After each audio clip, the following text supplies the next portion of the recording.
1 Coríntios capítulo 3 e verso 23. Glória a Deus.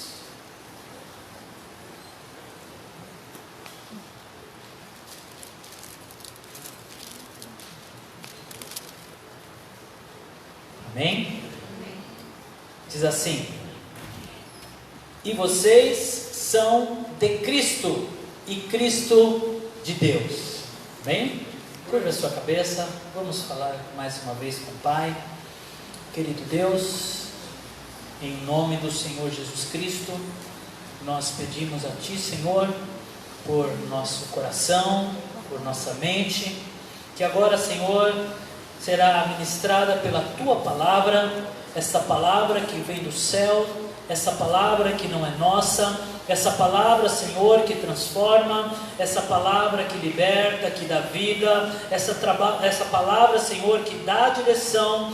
Por isso, em nome de Jesus, toma o nosso coração e não deixe-nos, Senhor, ó Deus, nos perder, não deixe-nos ser roubado, não deixe, Senhor, que nada venha nos desviar do Teu propósito nesta noite, apesar de nós, das nossas limitações. Em nome de Jesus, Pai, eu te peço, fala conosco, queremos ouvir Tua voz. Aleluia. Amém. Glória a Deus. Eu quero convidar o meu amigo Mateus para fazer aquele que Deus te chamou para fazer, te elegeu para fazer. Esta semana estivemos ali com os pais do Mateus e eles contando, né, que ele, de pequenininho, né, se apaixonou por esse instrumento. E eu vou fazer como Eliseu: traga-me um músico para ministrar. Esta família, né, estamos cada dia que passa com o coração mais apertado.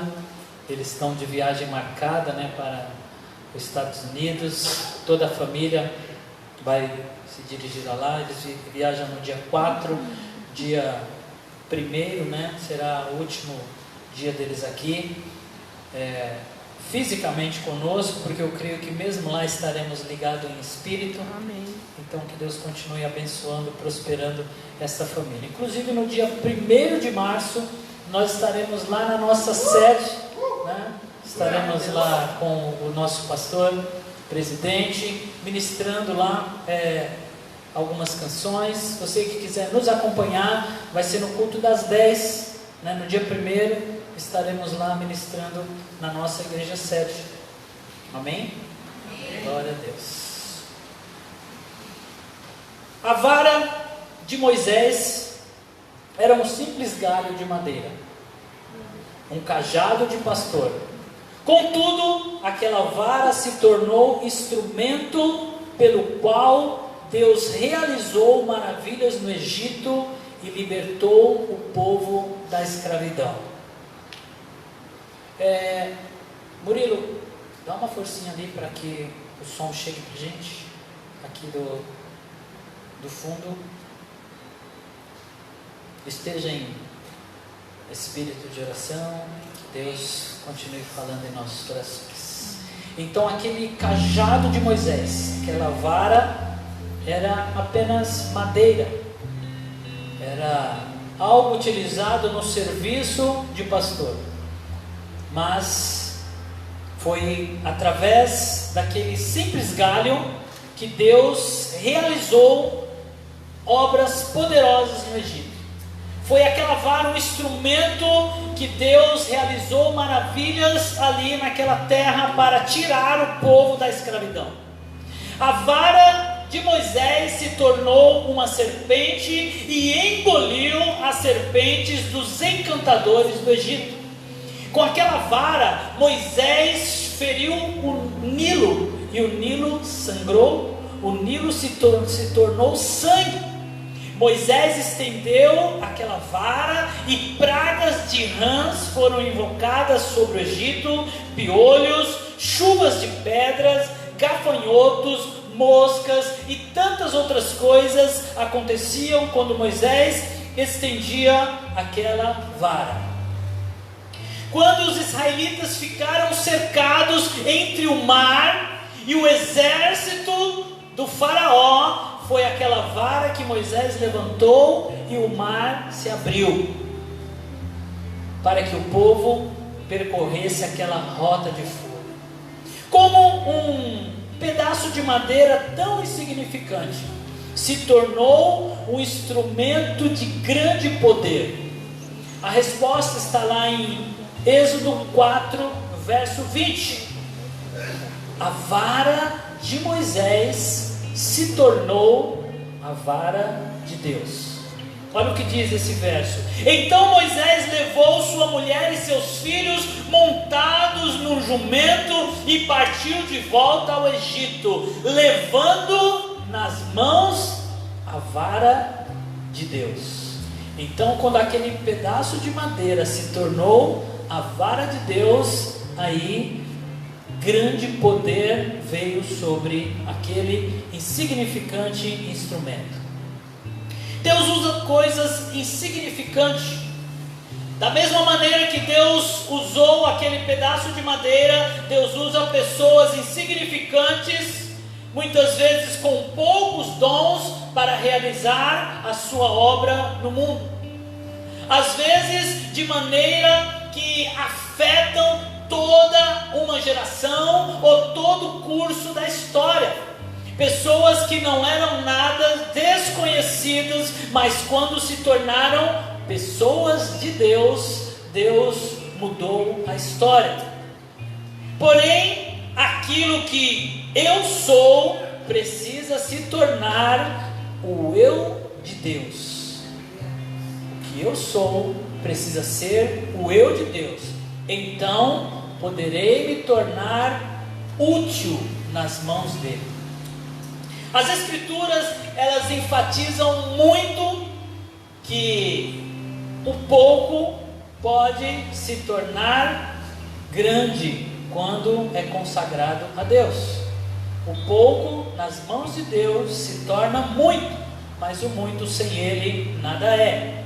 Não há gente pequena nem gente grande. Existem aqueles que estão nas mãos de Deus e aqueles que não estão em suas mãos. Não existe gente grande e gente pequena. Existe gente consagradas a Deus e gente que não é. Ele escolheu as coisas insignificantes do mundo, diz lá em 1 Coríntios 1:28, as desprezadas e as que nada são, para reduzir a nada as que são, para que ninguém se vanglorie diante dele. Esse Deus poderoso, Ele escolhe pequenas coisas para que se tornem dele, e aí faz toda a diferença. Do mesmo modo, não há função sem importância no corpo. Como recebemos aqui os nossos irmãos como membros desse corpo, como parte desse corpo, e a Bíblia diz que nenhuma é sem importância. Todos têm o seu peso, o seu significado, e por mais desprezíveis que pareçam ser, a Bíblia diz que mais honra é dada àquelas que recebem menos honra. Deus quer que estejamos totalmente comprometidos com Ele, na função que Ele nos colocou. Você é importante para o reino, você é importante para a vida desta igreja, desde o momento em que você se tornou alguém de Deus. Frequentemente somos tentados a dizer: eu quero uma função de importância, porque nela exercerei uma influência maior por Jesus Cristo. Às vezes nós somos tentados a pensar que se estivermos em uma posição de maior destaque, em um cargo expressivo, aí sim nós podemos fazer algo que vai trazer relevância ao reino. Mas não é isso que Jesus ensinou. Marcos 10:43 diz assim: não será assim entre vocês. Pelo contrário, quem quiser tornar-se importante entre vocês deverá ser servo, e quem quiser ser o primeiro deverá ser escravo de todos. Então, à medida que nós descemos do nosso ego, do nosso eu, que nós nos esvaziamos de nós mesmos, à medida em que nós entregamos mais de nós nas mãos de Deus, mais Ele pode nos usar, porque o poder está nas mãos dele. 1 Pedro, a carta de Pedro, capítulo 2, verso 9, diz assim: vocês, porém, são geração eleita, sacerdócio real, nação santa. Deus não economizou palavras para dizer quem nós somos diante dele. E ele diz assim: povo exclusivo de Deus, para anunciar as grandezas daquele que os chamou das trevas para a maravilhosa luz. A versão Almeida, revista atualizada, e as mais antigas diz assim: povo de propriedade exclusiva de Deus. Propriedade de Deus. Assim como aquela vara pôde ser usada no momento em que ela se tornou a vara de Deus, assim também nós somos feitos propriedades de Deus. A palavra que o apóstolo usa aqui é a palavra periopeises, que quer dizer possessão, propriedade própria, algo que pertence a ele, propriedade exclusiva. O que é uma propriedade? Eu procurei aqui algumas definições, aquelas que têm sentido com a palavra, quer dizer pertença ou direito legal de possuir algo. Propriedade também é a porção considerável de terra, com tudo que existe nela, pertencentes a um dono. Pode ser uma fazenda, uma herdade, um imóvel pertencente a alguém, coisa possuída com exclusividade. O termo jurídico quer dizer direito de usar, gozar e dispor de um bem, e de reavê-lo do poder de quem ilegalmente o possua. Eu vou ler de novo essa definição jurídica: direito de usar, gozar e dispor de um bem, e de reavê-lo do poder de quem ilegalmente o possua. Um bem, uma propriedade. Esse celular é minha propriedade, inclusive tem a nota fiscal lá em casa. Um bem que foi adquirido. Porém, esta propriedade, o que acontece quando a gente sai aqui nas ruas do Tabuão? Você enfia no bolso, né? Porque senão alguém pode roubar aquilo que é sua propriedade. Algumas coisas que nos pertencem, nós tentamos guardar e proteger, porque existem meios de alguém roubar e tirar de nós. A gente ficou sem comunicar com o nosso maestro esses dias, porque descuidado, vacilou no metrô, e aí foi embora a propriedade dele. O sujeito que achou ainda disse que ia entregar, né? Depois sumiu. Por mais que nós tenhamos propriedades, elas são facilmente tiradas, levadas de nós. Mas olha o que diz sobre a propriedade de Deus. A propriedade de Deus, ela é segura. Olha o que diz lá em João 10, 27. As minhas ovelhas ouvem a minha voz, e eu as conheço e elas me seguem. Eu lhes dou a vida eterna, e elas jamais perecerão. E olha que afirmação Jesus faz aqui: ninguém as poderá arrancar da minha mão. Meu Pai, que as deu para mim, é maior do que todos. Ninguém pode arrancar das mãos de meu Pai. Jesus termina dizendo: eu e o Pai somos um. Jesus está afirmando que a propriedade dele, que é você, está tão segura nas mãos dele que ninguém pode arrancar. É um bem que não pode ser roubado, que não pode ser tomado, porque nós nos tornamos dele, e é ele quem zela por nós, é ele quem cuida de nós. É interessante nós olharmos algumas propriedades e às vezes você passa pela rua e você vê aquela casa maltratada, o reboco caindo, a pintura lá de qualquer jeito, né? E vai ficando ali parado e parece que vai se deteriorando. A nossa casinha lá em Guaianazes, né, está parada desde que nós viemos para cá. Ficou lá sem uso, porque está dentro de uma propriedade da família e nós achamos por bem não alugar para não ter transtorno, mas quando a gente vai lá, a poeira toma conta, né? E parece que a casa vai ficando esquisita e vai indo porque está sem uso, está parada, né? No submerso, um dos submersos, o pessoal foi, ficou lá, usou a casa, mas é assim, uma propriedade que está entregue, que está desmazelada. Mas aquele que possui a sua vida, ele é zeloso, ele cuida, ele investe, ele realmente toma o cuidado com aquilo que é dele. Então Deus, ele cuida daquilo que é seu e nós nos tornamos seu. Como é que nós reconhecemos uma vara que é de Deus? Como é que a gente reconhece uma propriedade?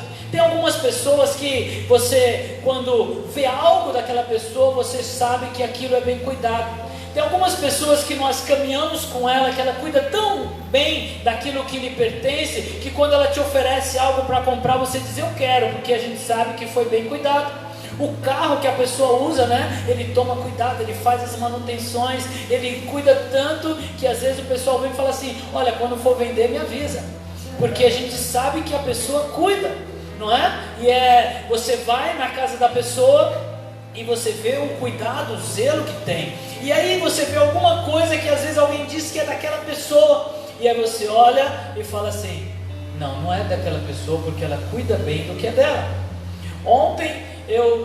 Foi ontem que a gente passou ali onde a Juliana morava, né? E nós passamos em frente de uma igreja e a placa estava meio apagada, assim, a gente não conseguia ler, e é numa região, né, que um pastor amigo nosso tem a igreja ali, nós não conhecemos, e a gente ia lá e falou assim, será se é a igreja do pastor tal? Eu falei, com certeza não é, que ele não deixaria a placa ficar apagada daquele jeito, porque nós conhecemos as pessoas e como elas cuidam daquilo que pertence a elas, e Deus, ele é um Deus zeloso. E como é que nós conhecemos algo que pertence a Deus? E voltando a falar daquela vara de Moisés, houve um momento que houve dúvidas, porque algumas pessoas olhavam a simplicidade de Araão, a simplicidade de Moisés, e eles falaram, o que vocês fazem eu também posso fazer, e esse sacerdócio eu também tenho direito.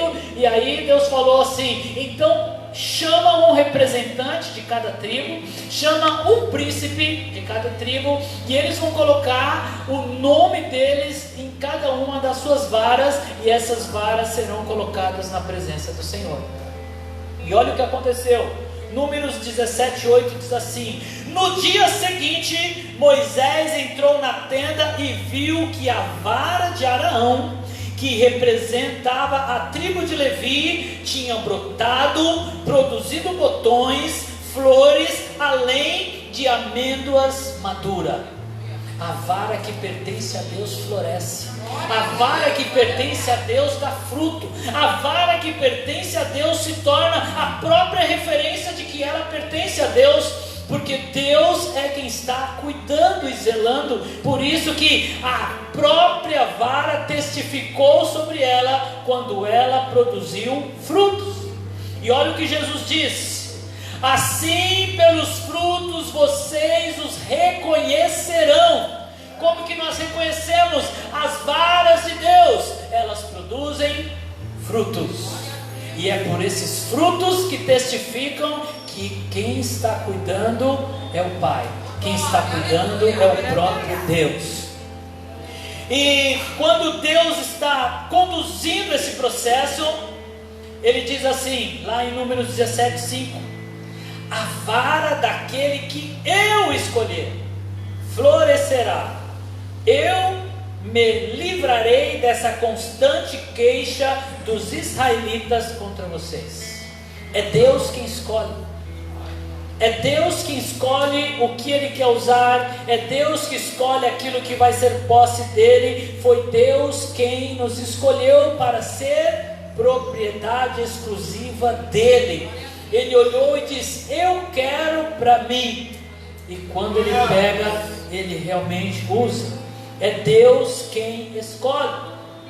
Jesus disse assim, lá em João 15,16: vocês não me escolheram, mas eu os escolhi para irem e darem fruto, fruto que permaneça, a fim de que o Pai lhes conceda o que pedirem em meu nome. Jesus não somente nos escolheu, mas Ele nos escolheu para que fôssemos e dessemos frutos. Deus nos escolheu para que viéssemos a produzir uma obra tal, que quando olharem para nós, eles vão dizer: é homem de Deus, é mulher de Deus, ele pertence a Deus.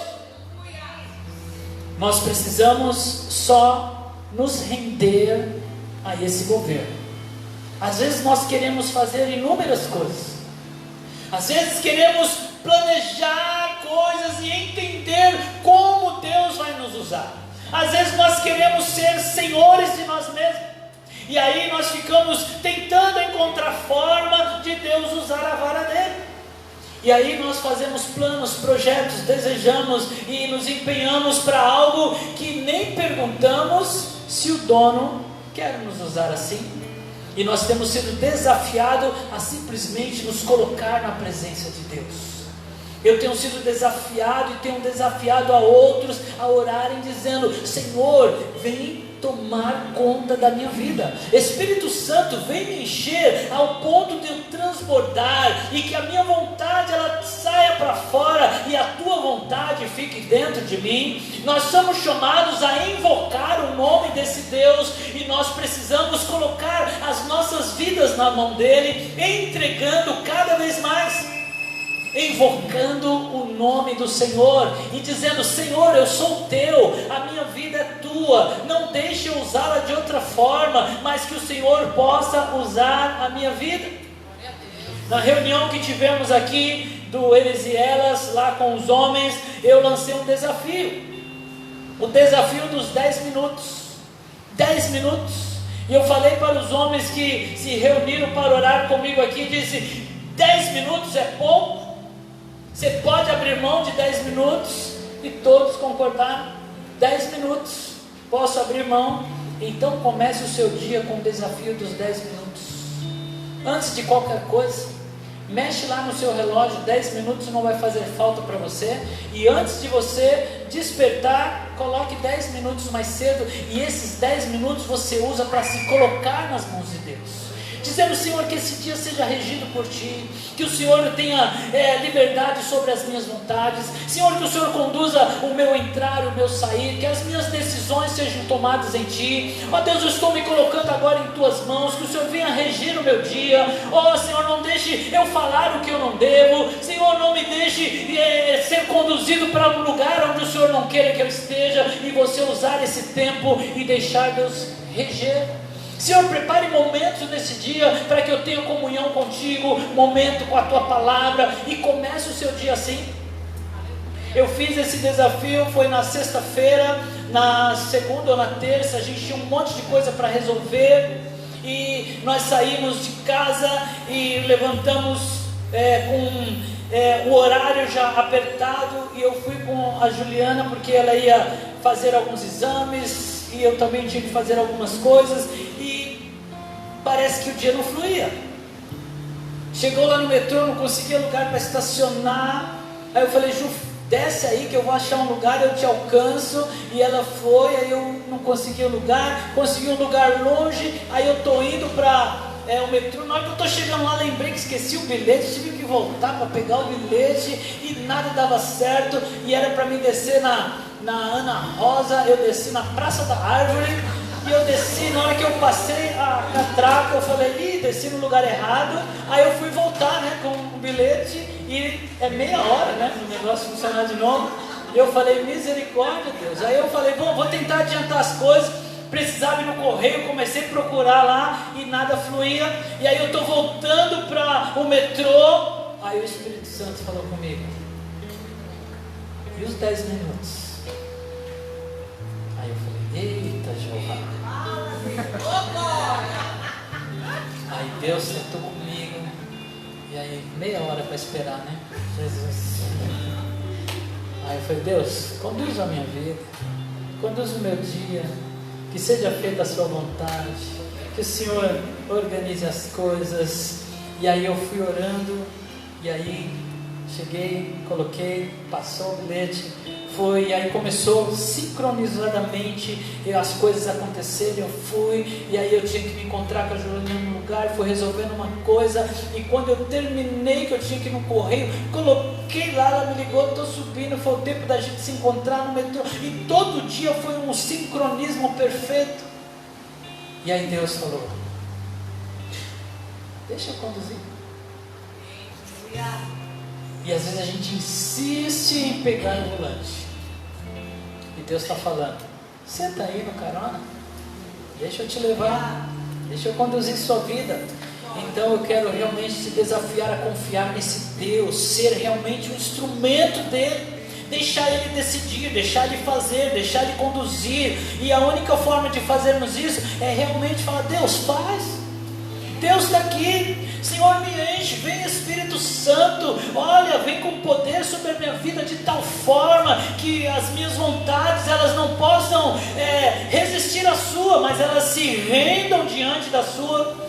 Nós temos sido desafiados a buscar o Senhor de forma intensa, e eu quero te desafiar a fazer isso durante o seu dia. Quando você se lembrar, se você estiver dirigindo, trabalhando, e o Espírito Santo te lembrar e falar: e aí? Aí você fala: e aí é teu, Senhor. Deus, eu sou teu. Ó Senhor, toma minha vida agora. Senhor, eu coloco em tuas mãos. E começar a invocar o nome do Senhor, e começar a buscá-lo, porque Ele disse que deixaria ser achado. Busque ao Senhor. O tempo que você tiver consciência e você conseguir, diz: Espírito Santo, eu estou aqui. Começa a mexer. Porque às vezes você espera um domingo para sentar aí e começar a falar com Deus, sendo que Ele quer estar 24 horas com você. Experimenta durante o seu dia, em qualquer momento que o Espírito te despertar, você começar: Senhor, pode me encher, pode vir com poder, Senhor, toma minha vida. E aí você vai perceber que quando você chegar e falar bom dia, aquela pessoa já é liberta. E quando você tocar em alguém, aquela pessoa é curada, porque o poder de Deus vai estar sobre a sua vida. Ele vai te usar com poder e maravilhas, assim como Ele usou aquele simples pedaço de madeira. Se Deus fez isso com a madeira, o que Ele faz com o filho? O que Ele faz com você, que é casa de Deus, propriedade aonde Ele mesmo decidiu morar? Você não está vazio, você não está abandonado como ficou a nossa casa lá. Você tem um morador aí que é o Espírito Santo, que Ele está dentro de você, fazendo de você esta morada. Quantas vezes nós nos consumimos de preocupação por nossos filhos? Eu, como não posso estar sempre perto deles, às vezes eu sou tomado de preocupação. Meu filho viajou, né, esse fim de semana, disse que ia acampar, e eu falei: então você me avisa quando sair, me avisa quando chegar, que ele ia descer a serra ali de Ubatuba. E às vezes a gente fica preocupado, e nos preocupamos da responsabilidade de conduzir os nossos filhos, né, de como fazer, das decisões que eles tomam, se eles estão fazendo direito ou não. Mas o nosso grande desafio não é cuidar dos nossos filhos para que eles fiquem seguros, protegidos. O nosso maior desafio é fazer que os nossos filhos se tornem filhos de Deus. O meu principal ministério e responsabilidade com os meus filhos é que eles sejam reconhecidos como propriedade de Deus. E às vezes nós queremos poupar os nossos filhos e deixamos muitas vezes de trazê-los à presença de Deus, de os levá-los. Ah não, eles vão se cansar. Ah não, está chovendo. Ah, mas esse dia está assim. Sendo que a única coisa que eu preciso fazer é colocá-los nas mãos de Deus, de realmente investir neles, para que eles reconheçam, para que eles se submetam a essa vontade, que os nossos filhos sejam filhos de Deus, porque Deus não tem neto. Deus não vai olhar, né, como o Francisco, né, fica ali paparicando o netinho dele, porque é neto, mas Deus não tem neto. Deus não tem relação com o neto, Deus só tem relação com o filho. Por isso nós nos tornamos filhos dele, e os nossos filhos também precisam ser filhos, e há um compromisso, né? Por isso que ministramos às crianças, desafiamos, né, para que elas também se tornem filhos, porque até então nada que você fizer pode trazer a segurança que eles precisam. Nosso principal desafio e responsabilidade que temos como pais, como filhos, como amigos, como esposo, é realmente nos tornarmos de Deus. Quando a sua esposa olha para você e diz: o meu esposo é de Deus. Quando os seus pais olham para você e dizem: o meu filho é de Deus. Quando o filho olha para o pai e diz: o meu pai é de Deus. Quando você olha para o seu amigo e pode dizer: o meu amigo é de Deus. O meu vizinho é de Deus. Aquele que trabalha comigo também é de Deus. Porque quando nos tornamos de Deus, o poder dele está sobre aquilo que é dele. Não importa o tratamento que você receba, se é filho, se é pai, se é irmão, se é vizinho, desde que seja de Deus, desde que possa vir acompanhado daquele que é o teu dono. O meu irmão, ele é um homem de Deus. A minha irmã é uma mulher de Deus. Não importa se é velho ou se é novo, desde que seja de Deus. É um jovem de Deus, é um ancião de Deus. Ser de Deus é o que mais importa. Deus governando e usando para o seu propósito.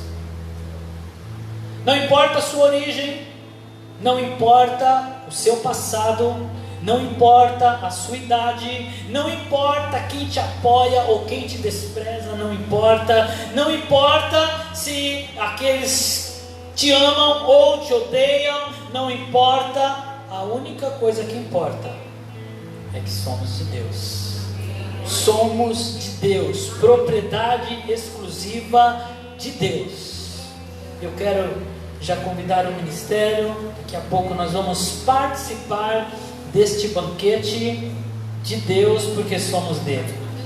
Olha o que Jesus disse: toda vara que está ligada a Ele, a Cristo, produz muito fruto. Jesus diz: eu sou a videira, e toda vara que estiver ligada em mim produzirá muito fruto. Nós estamos ligados a Ele, é a seiva dele que corre sobre nós. Somos de Deus. Se coloque de pé.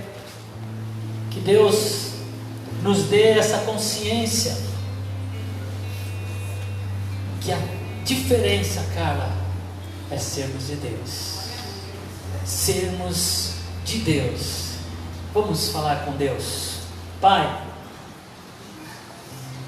aquilo que mais queremos, Pai, não apenas